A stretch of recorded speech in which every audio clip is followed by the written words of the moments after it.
the structure of a website.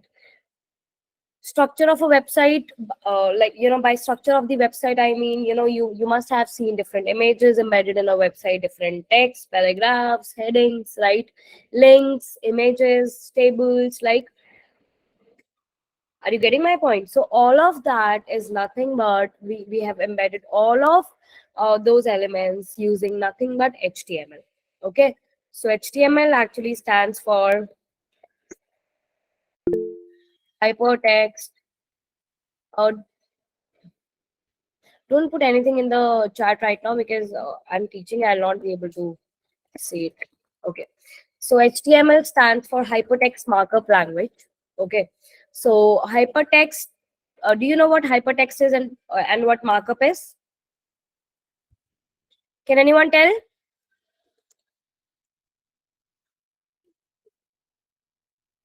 Anyone here, what does hypertext mean? It's a link between web pages, ma'am. Hypertext means. Perfect. Okay, so hypertext means, so suppose that there is a text, right? So there is some link embedded in it. So basically, whenever you are clicking upon that text, what is happening, it is actually redirecting you to some another website, or let's say some another web page. Okay, so that's why here HTML, H stands for hypertext here. And can anyone tell me about what is markup?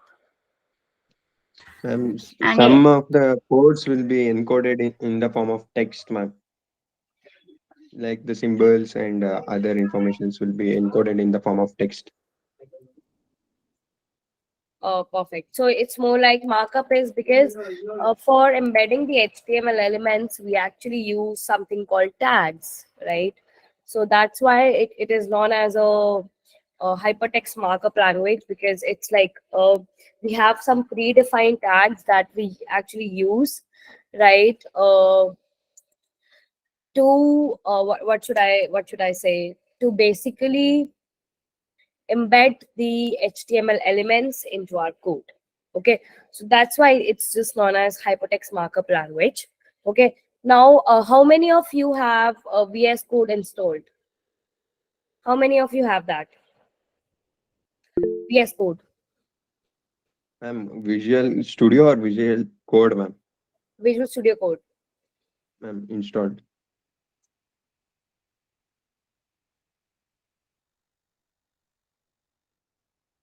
For the people uh, whose VS Code is not installed, please install the VS Code.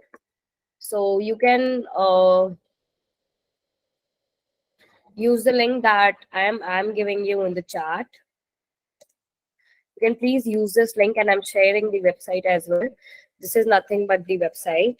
Okay, so for Windows, please use this, right? For Ubuntu and Debian, use this. For Red Hat, Fedora, and all of it. And for Mac OS, please use this. Quickly, for the people who have not VS Code installed, please quickly install the VS Code. I've sent the link in the chat. Quickly.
Quickly install.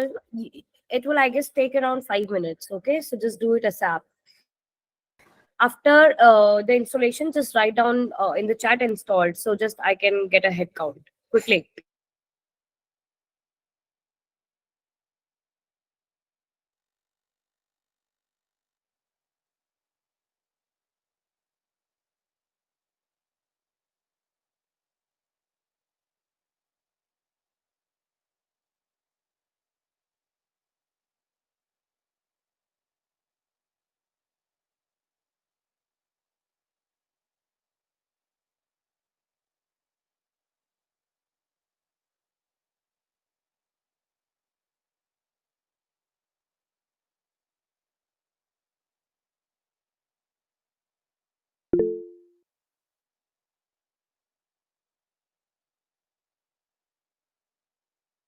Everyone, please, like Abhilash, just put it in the chat quickly.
So Notepad, I like you should always go with VS Code because it has actually the built-in running environment for almost all of the programming languages. Okay, I'm just giving you 2 minutes more, please. I really want to see actually more than 15 installed in the chat. If you can please do it.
Okay, perfect.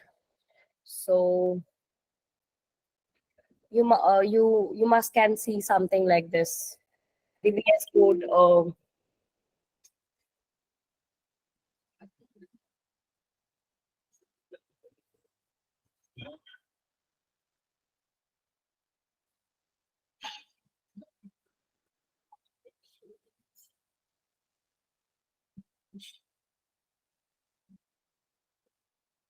So you just have to create a folder on your desktop, okay, and open that particular folder in the VS Code, right? And you can use this to create another folder within your specified folder. And if you want to create a file here in this folder, you can just use this. So I'm using something called class1.html.